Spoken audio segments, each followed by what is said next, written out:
This is Unsung History, the podcast where we discuss people and events in American history that haven't always received a lot of attention.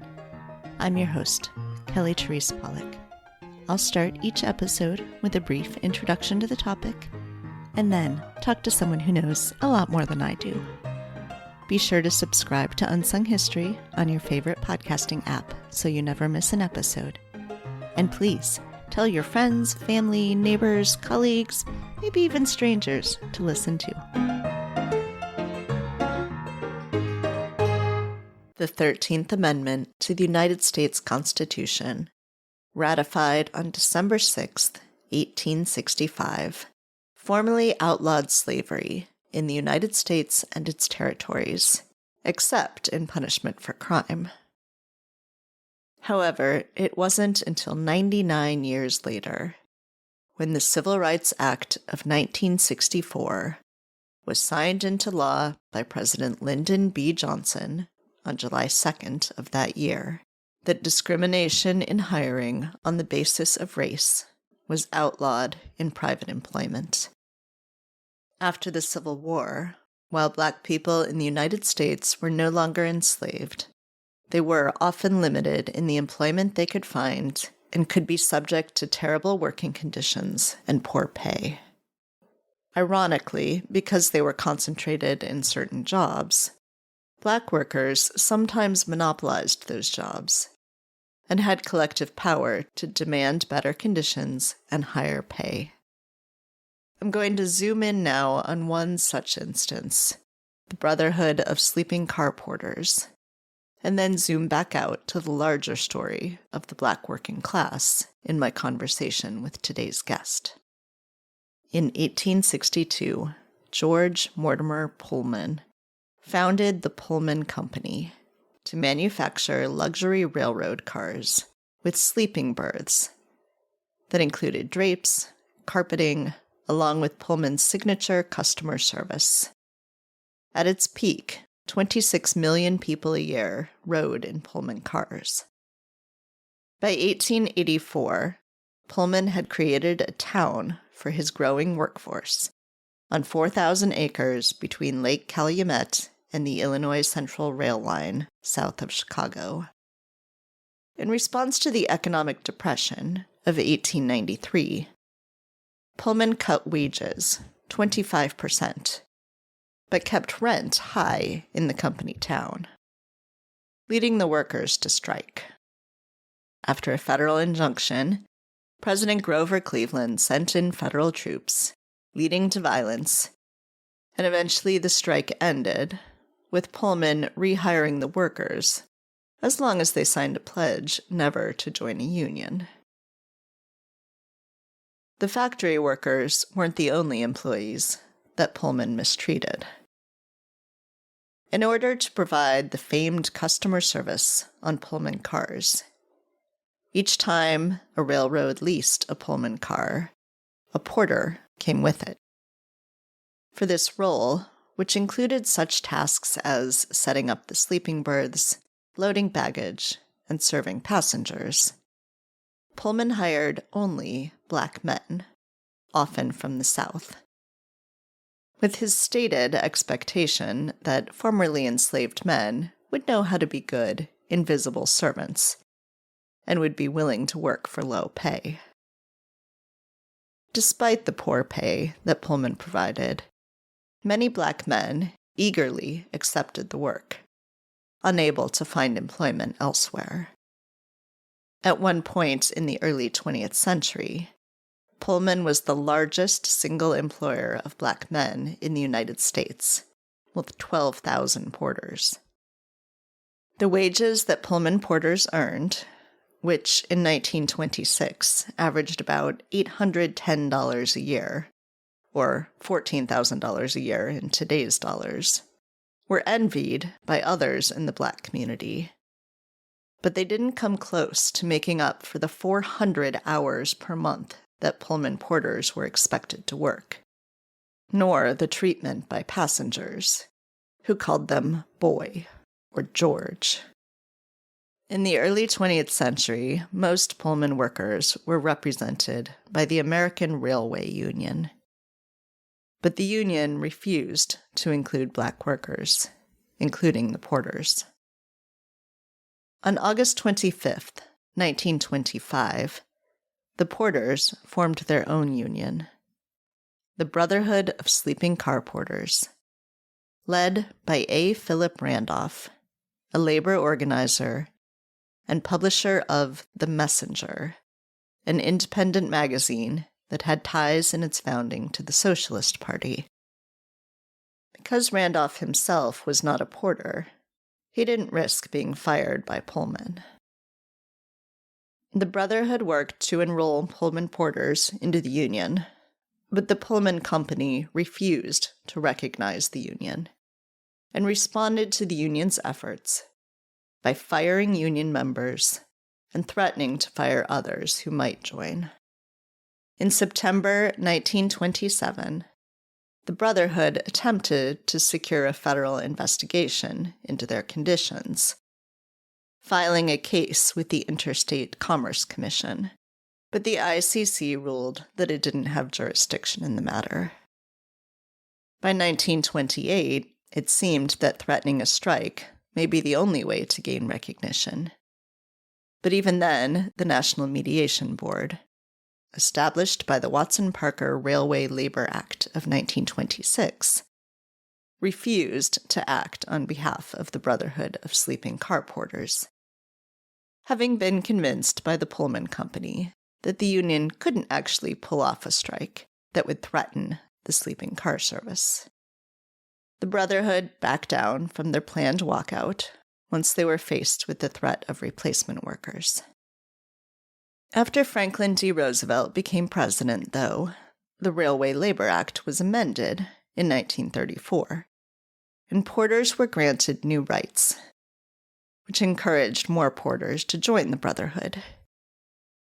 In 1935, the Pullman Company finally agreed to recognize the union, and the Brotherhood was also granted a charter to the American Federation of Labor, AFL, making the Brotherhood the first black union it accepted. In 1937, the Pullman Company signed a contract with the Brotherhood of Sleeping Car Porters, giving the porters raises, a shorter work week, and overtime pay. A. Philip Randolph wasn't done fighting for black workers, though. In 1941, he organized the Porters along with the NAACP and the Union League, and said that he would bring 100,000 black people to march on Washington if President Roosevelt didn't end racial discrimination in employment in the defense industries. Despite his initial reluctance, Roosevelt relented, signing Executive Order 8802 into law on June 25, 1941.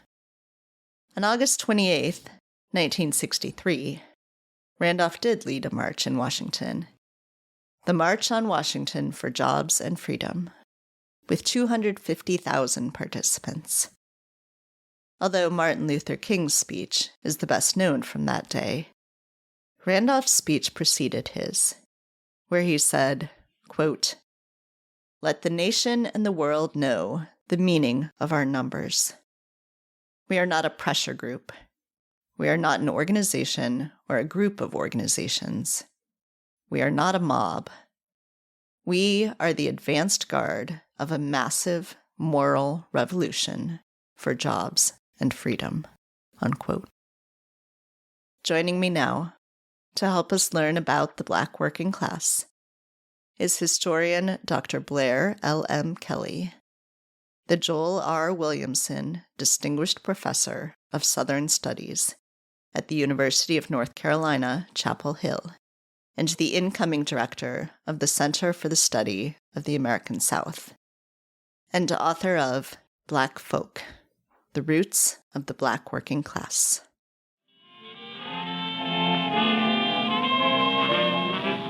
I feel all so blue I really don't know what to do. I got a brand new job, a tip collector, it's some job, a car protector since I left my home and started on railroads to roam. I get nothing but abuse, so tell me what's the use? It's Pullman Porter, draft on my feet, it's Pullman Porter, tied on the heat, it's Pullman Porter, all the live long day, it's Pullman Porter, bring me water, that is all that it say, it's Pullman Porter. Make up my mind, it's Pullman Porter. No peace on earth, oh Pullman Porter. Boy, she shine my shoes. I've got the Pullman Porter blues. Hi, Blair. Thanks so much for joining me today. Thanks for having me. Yeah, I really love this book, so I'm excited to speak with you about it. I want to hear a little bit about your inspiration in writing it. Well, I mean, it's interesting.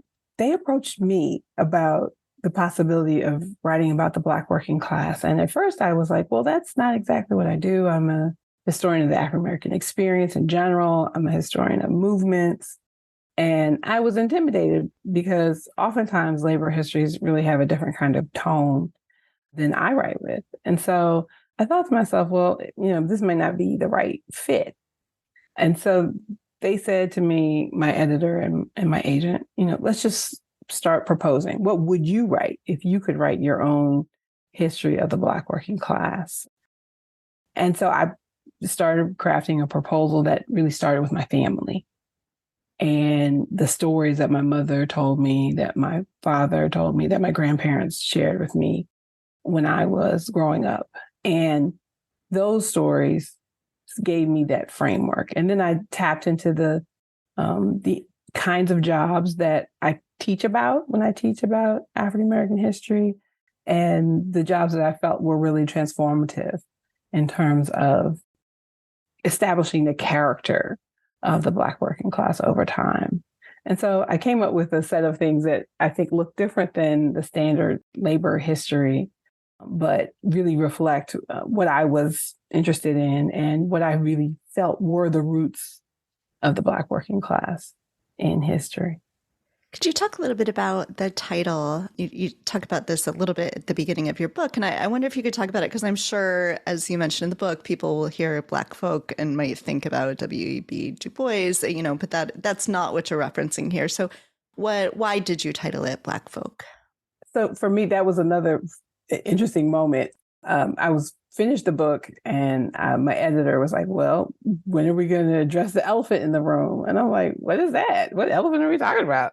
And he said, well, you know that you are inspired by Du Bois's The Souls of Black Folk, and that's why you titled the book that way. And I was like, ooh, no, that's not at all what I was thinking. And so for me, when Black people talk about each other and the sort of the everyday version of us, it's Black folk. Black folk show up in a certain kind of lexicon that I wanted that comfort, that familiarity, that everyday experience to be reflected. And so for me, Black folk is just the way we refer to each other. It's how I think of myself. It's how I think of my ancestors. And so Du Bois, came to writing Souls of Black Folk, I think, in a bit more of an anthropological kind of lens. And I strive not to have that in this work, really more a way of knowing, grounded in my own experiences.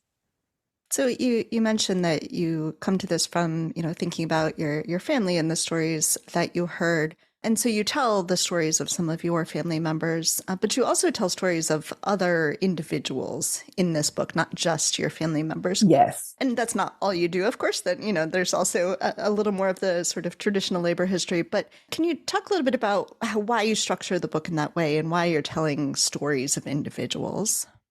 So I'm an oral historian. It's really the first work I did as a historian. I was part of a project called Behind the Veil at Duke University in graduate school. And I went out into the field and did interviews. And so I did that before I even took a history class of any sort in grad school. And so it's very formative to how I think and how I want the voices of the past to really tell us what those experiences were like. And I think oral history is such a rich opportunity to fill in those gaps. And so I not only use my own family stories, as you said, but I use a oral history from Behind the Veil. I use some other ones that I found that were really amazing with particular folks who I thought moved the story forward and narrated into the spaces that sometimes we don't know from just looking at traditional archival records or union records. And they really provided a richness of tone and outlook and the detail about everyday experience that I wanted to add in. And so I wanted to write them just like they were my family members. And so I tried to provide that same kind of rich texture. I made family trees for everybody. I have 26 family trees in my Ancestry account. And, it's much harder to make a family tree for somebody who you don't know that well, but some of them are really good trees. And I shared those trees with some of the family members of the people who I'm using as my subjects in Black folks. So I really want that sort of personal ancestral information to be another way of knowing on top of the archival. So one of the sources of oral history that people are probably aware of is the Works Progress Administration. And so one of the sources you use, this washerwoman, Sarah, is interviewed. But you point out, in addition to the interesting things that you can get from that interview, that it's really shaped by the interviewer, by this woman, this white woman who is coming down. Could you talk a little bit about that, and and especially with your work in oral history, how the historian who's asking the questions shapes the stories that we hear? Yeah, when I teach oral history, I always teach the WPA interviews just for precisely this reason, that the WPA interviews were a power imbalance. Oftentimes, in the midst of segregation in southern cities and southern rural places, white interviewers are coming to Black people's houses, which is a non-traditional kind of thing. And so when they enter, they have a lot of clout over them. And so the interviewers don't feel at all like they need to pull back or provide any sort of space for their Black interviewees.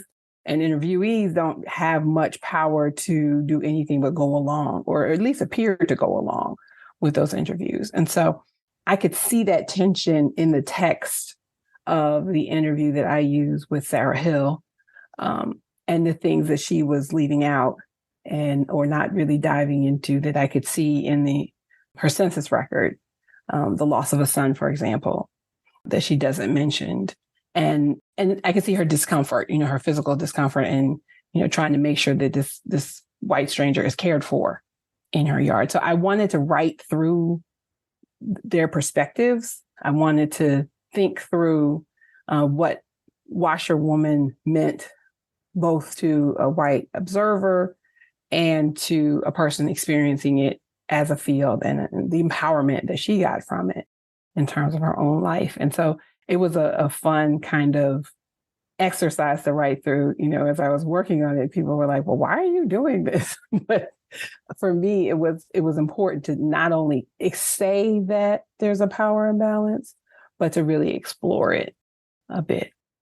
I want to use the story of the washerwomen to talk about skilled labor and quote unquote unskilled labor. So we're speaking just a few days after this new Florida guidelines or something about like how they're going to teach about Black history, and this terrible idea that, we should be saying that enslaved people gained skills in their enslavement. And yet those same people after emancipation were told, you have no skills. You can only do unskilled labor. So can you talk a little bit about the ways, the washerwomen are a great example that this labor is highly skilled. It's not at all unskilled, but yet it's being treated as and paid as unskilled, quote unquote, unskilled labor. Yeah, the dynamic that stands out for me between the unskilled and the skilled, as I was working on this, that's the traditional sort of historical framework that we put on labor categories. And so, there's skilled slaves and unskilled slaves. That's how I was taught. And as I was working on this, I was like, wait, these women made their own soap. They built their own wash pots and, refuge fire. They're doing all the kinds of things that we think are valuable now, right? This is like artisan soap and, and, recycling other kinds of materials for reuse. They're making their own starch. They're making their own materials to raise stains from organic things. Whoa, if you left me with a pile of organic materials and said, now wash your clothes, I would be in a bad way because those things weren't passed down to me. And so for me, that's when I was like, okay, this is skilled work to really know how to do this successfully. I remember my mother talking about, seeing her aunt do laundry and, that it was an iron, that the reason that we call it an iron is because it was a piece of iron where you would have to wrap some kind of rag around the handle to make it tolerable enough for you to not burn your hand, but hot enough that you could smooth clothes pre-polyester. And it was just, really powerful to me to think about, well, all labor has some set of skills built into it. I was watching on Twitter, my at the time fave, and the farm workers union were creating these beautiful reels of farm workers harvesting different kinds of foods. And the one that stood out to me the most were radishes. And they were cutting the radish and pulling them out of the ground, cutting them and bundling them in like a motion. And the little bundle that we buy in the supermarket was like perfectly made after a few seconds under this man's directive and care. And I was like, well, that's unskilled labor. If we go back to, historians and sociologists and labor economists, that's unskilled labor. But the rest of us would probably, cut ourselves in the attempt to do it. And it would not be perfectly bound and the right size and so quick. And so it was just a reminder to me to slow down and think about the labor that people did, the knowledge they brought to it, the skill, the professionalism, and to really describe it and sit with it and honor it. So this leads also then to really a labor movement to solidarity among workers. And so I thought it was so interesting several times in the washerwomen, in the domestic help, in the Pullman Porters, that you see that these people are forced into this kind of work because of segregation of the labor market, that they have no real other choices. But because they are forced into that and they are the only ones doing this work, they have a certain power because they have a monopoly on that kind of labor. So could you talk a little bit about that dynamic and the way that the people you're talking about who are not necessarily the people we think of when we think about like labor unions and labor movements, but are such an integral part of the history of labor movements in this country? Absolutely. So for me, both the washerwomen and the Pullman Porters are and the postal workers that I write about are such tremendous examples of the power that Black workers can have to wedge their circumstances against their desired goals. And a reminder that, oftentimes we were taught that labor organizers must come and raise the consciousness of workers and help them understand their positionality and then, organize them into unions. And here you see people who are emancipated. The washerwomen begin to organize the first union in 1865 in Jackson, Mississippi. They were enslaved and then they were free and they understood, hey, we have a monopoly on this work. This work is stigmatized. White women will never really want to do this in mass. And if you want us to do it, we're going to do it the way we want to do it. We're going to do it at our own homes. We're going to watch our own children. As enslaved women, we could not. We're going to demand a living wage. And we're going to make sure that we're all doing this collectively. And so they didn't need their consciousness raised. Their consciousness was built in enslavement. The Pullman Porters understood that if George Mortimer Pullman created an all-Black male labor force in most of the country, boy, they had each other. and they could build on that community solidarity, and they could use the rails to advance the cause of African Americans in general, and they could use it to build a union that was tremendously strong and the most important union in probably African American history that leads directly to the civil rights movement. So there's just such a tremendous body of knowledge in these communities of workers that was impressive. So I want to talk a little bit about the South. So the South is kind of this other character in your Is book it? almost. Okay, cool. Well, good. I think, that so a lot of these families start in the South and then move north, but they never forget that they're from the South. Your family never forgets the roots in the South and, literal roots, right? Because we're talking sometimes about like food that they're growing, sweet potatoes and things. Yes. So can you talk a little bit about that, maybe just from your own family's perspective of the importance of remembering where you come from in the South, even I think you were born in the North yourself, but you still remembered that, the family ties to the South and then you returned to the South. So can you talk a little bit about that? I think it's an interesting dynamic because, when we teach the migration, oftentimes we're teaching like people had to evacuate the South, they had to leave, very quickly. And they do. My family absolutely, has to flee. And the choices that they had where they were very slim. And it really was about survival in leaving. But in leaving, they didn't become different people.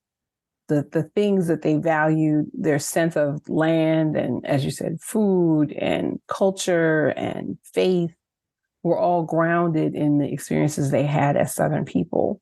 And so as much as, they're living in Philadelphia in our case, they're very, my grandfather was from Georgia. Like if you heard him and saw him, you didn't really think much about Philadelphia. You really thought about Georgia. And my grandmother was from South Carolina. And she, she said, "Oh, you're a Geechee girl. When I make this rice, you love it so much." And so she wanted me to be connected to the place where she was born. And, they wanted me to understand it and wanted me to eat like it and think like it and to honor it and respect it and not to be ashamed of where we were from. And so it's a big part of who I am as a person. So I've, been in North Carolina a really long time, most of my adult life. And, North Carolinians are never going to consider you to be from here unless you were born like in their neighborhood, like they know if all of the people that you know. So I don't know that I can become a Southerner again, but I certainly am a kind of Southerner. And I'm part of an interesting Black Southern diaspora that is returning back. And so it is really profound, the degree to which my upbringing is a reflection of all the communities where they were from.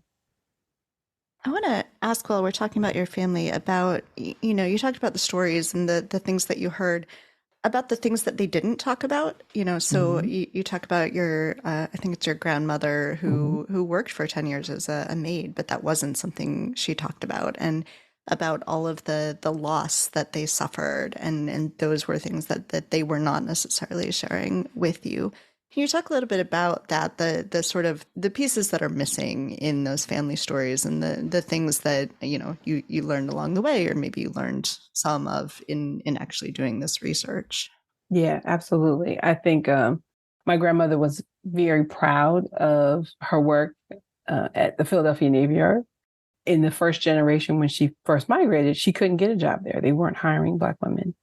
And she had a high school education. She, was ready to do that work. And she had to be a living household laborer and to be away from my mother for most of the week and to have another woman raise my mom when she was really little because she wasn't yet school age. And so it was a profound loss for her, a shame for her. My mother, I tell the story in the book about my mother having to board a streetcar and ride from where her mother worked back to her neighborhood by herself before she could read and see the street signs. And my mother told me that story a long time ago, well before she told me that my grandmother was a maid. And so when I started to click it all together, it became even more poignant that it wasn't just that my grandmother just had some weird thing going on. She literally wasn't allowed to take her own daughter home. And so it just, those poignant moments that I did get to finally talk to my mom about before she passed away were really something else. But there are other things that I discovered in doing census research, that my grandmother had a sister and a brother-in-law and a niece and nephew who passed away from tuberculosis, that I never knew any of that. I don't even know who in my family may have known about the existence of this whole other sibling. And so it's just very powerful, the suffering that generation experienced, and yet was there to give the sustenance to me as best they could, in spite of what they lost and what they suffered. You just mentioned the sister and brother-in-law and their children, and they died of tuberculosis. And yes, it's striking how for the Black working class there is this intersectionality, right, of not just poor working class conditions, but then also marginalized communities, often with terrible conditions. Can you talk a little bit about that? Because that has not stopped, right? Despite the fact that healthcare in this country has gotten better and all of those, it's still disproportionately working class Black people who are affected by things like COVID-19. So can you talk a little bit about that and that piece of what we should be thinking about when we're thinking about the Black working class? Absolutely. It was really poignant for me because, I was writing this in the midst of COVID, and, not even fully having a tight grasp on exactly what it meant as I was, working on this research. But the echoes that I began to see with the history of a Black working class that suffered from higher levels of disease, live in more exposed areas for carcinogens in the air and the water and in the soil, who always are disproportionately suffering from, a health gap that is intergenerational at this point. And COVID just brought that home again. It was really profound to make sure that I thought about those consequences and those real life burdens that the working poor have carried and continue to carry. Particularly as, we all were like, oh, we have to, stay home, stay safe. And there were so many of my brothers and sisters in community with me who were like, I was never home. I was always essential, and I was always at the hospital or at the supermarket or delivering the mail. And so that really sort of ethic of care that had to come into play for them. They had to take care of each other and figure things out on their own before we had good answers. And they had to find ways to try and survive. And we know that, there was a disproportionate toll that COVID took on the Black working class and working class people in general in this time period. So it was really an important lesson that was echoing in our present moment that I had to bring to bear in this story.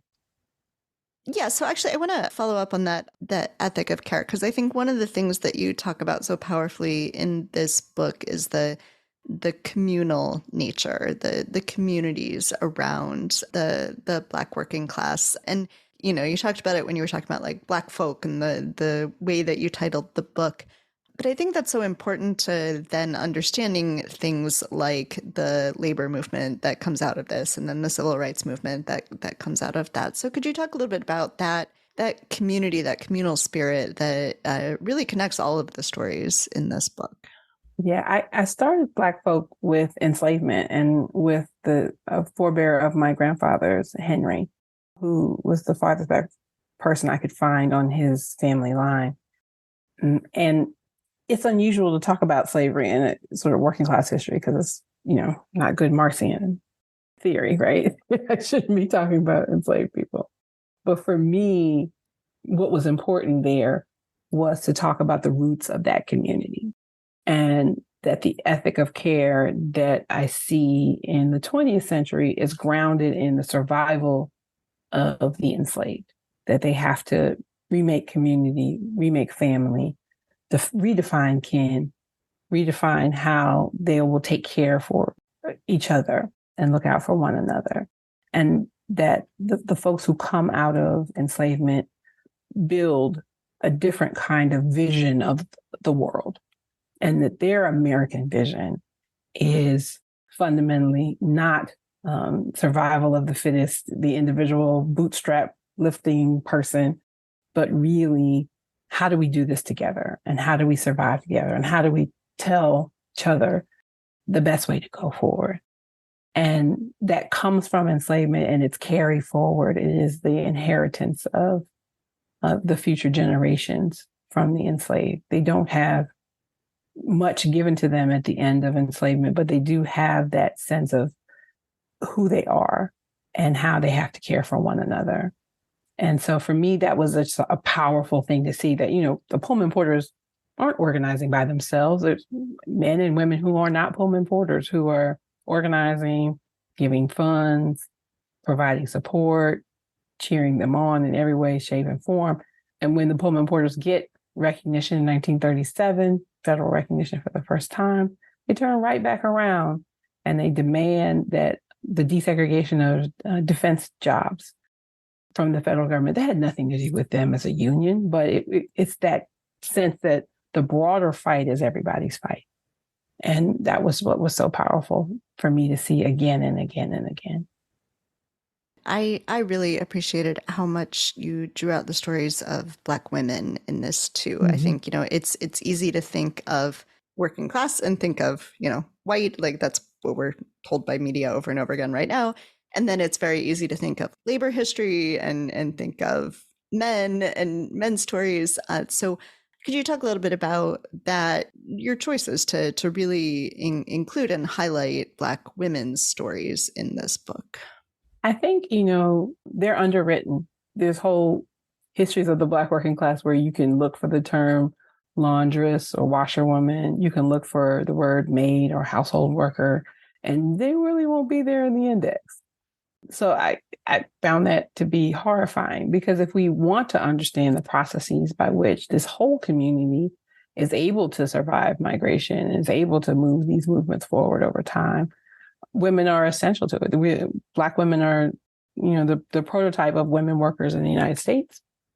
And they really do deserve study and deserve extended attention. And when you study them, I discovered things that I don't think I learned anywhere else. I had no idea that the number of Black women in household employment actually increases in the beginning of the 20th century. You would think it would be quite high in the 19th century, but no, it shoots up.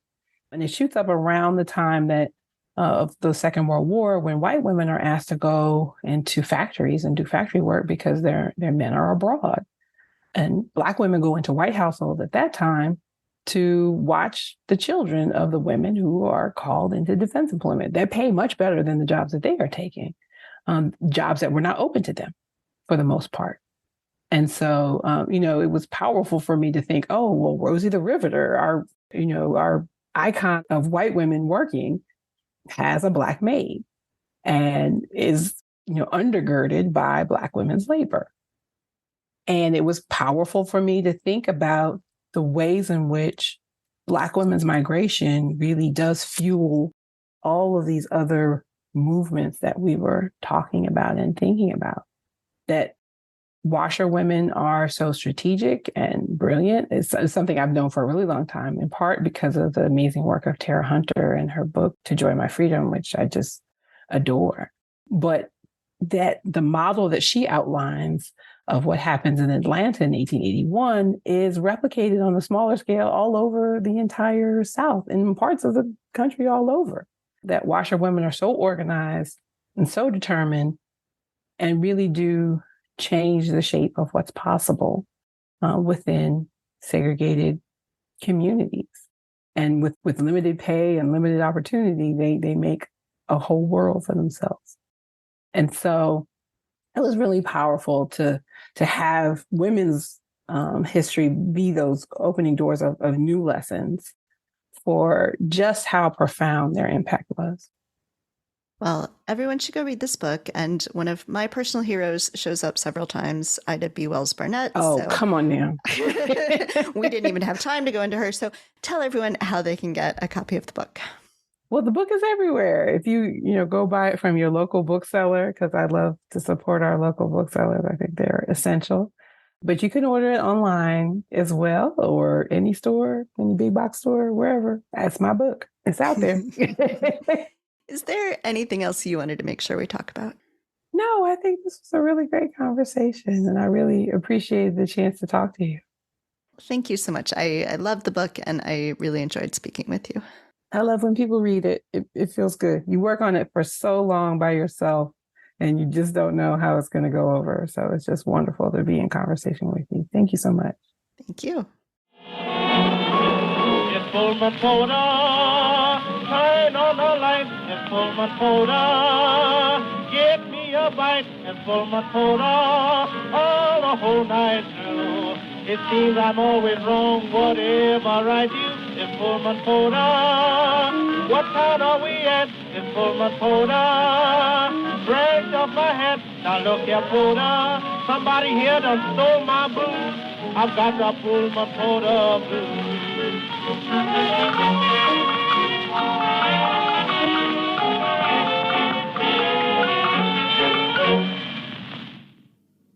Thanks for listening to Unsung History. Please subscribe to Unsung History on your favorite podcasting app. You can find the sources used for this episode and a full episode transcript at unsunghistorypodcast.com. To the best of our knowledge, all audio and images used by Unsung History are in the public domain or are used with permission. You can find us on Twitter or Instagram at unsung__history or on Facebook at Unsung History Podcast. To contact us with questions, corrections, praise, or episode suggestions, please email kelly@unsunghistorypodcast.com. If you enjoyed this podcast, please rate, review, and tell everyone you know. Bye! MSW